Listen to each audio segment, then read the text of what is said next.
Developing a new product and taking it to market before anyone else is exciting and energizing, but it's also challenging, and there are risks.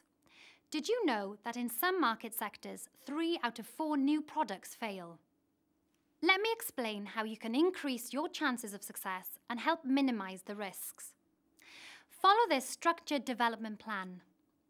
This gives you a framework so you can chart your progress and see where you are in developing your new product. It also helps you make decisions about the value of your idea at every stage and potentially avoid spending money on huge development costs. That's really useful. This is a step-by-step approach. There are 7 stages from generating the idea right through to taking it to market. It's also a learning process. There are continuous feedback loops, so you understand more and more about the value of your idea at each step.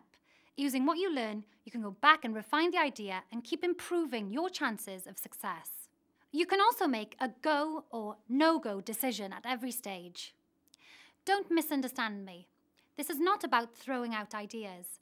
It's about really examining your ideas in detail and making sure you have the very best chance of success.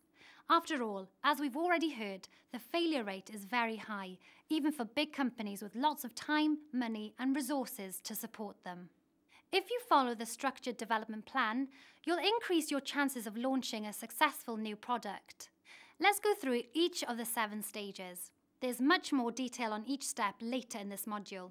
I just wanted to give you a quick overview of the whole process. The first stage is idea generation. In this step, you want to generate a list of as many ideas as possible. You're looking for ideas that may, not will, be turned into new products. The second stage is screening those ideas and reducing your long list to a short list that can go through a more detailed evaluation. Next is stage 3. This is about developing the idea and checking out if there could be a market for it. You're evaluating how your target customer responds. Remember, this is still just an idea, not a product yet.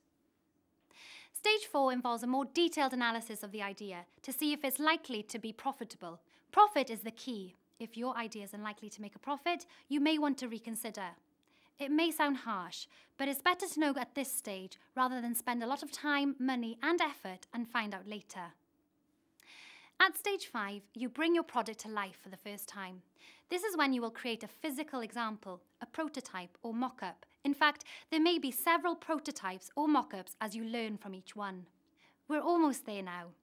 Stage 6 is test marketing. This is when you launch your product on a small scale or in a small area. It gives you the chance to evaluate consumer response and make adjustments to your marketing.